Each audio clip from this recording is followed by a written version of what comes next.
عيال بطنها، حضر بدو سنة شيعة اللي اليوم امتلأت المقابر فيهم، كلهم يعرفون هذه الحمية عند اهل الكويت، وانا اعرفها لان انا حسيني التربية وانتم كذلك تعرفونها زين. لما احنا ينمس صميم معتقدنا باي شيء صحيح اجى سافل وسفيه وكسر بعض الشواهد او بعض الاعلام او ايا كانت من المعالم اللي هي تعتبر من الاملاك الخاصة اقامها ذوي المتوفي من المواطنين الكويتيين، لا يجوز يقبلون ان تنمد يد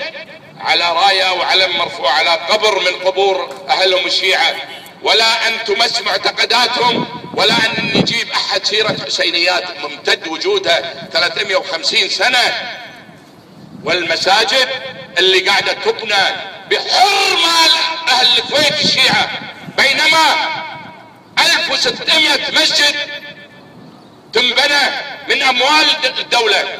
حقنا ان تبنى مساجدنا كشيعة، الدولة هي مسؤولة، هي وفق المادة 29 من الدستور الناس سواسية لا تمييز بينهم.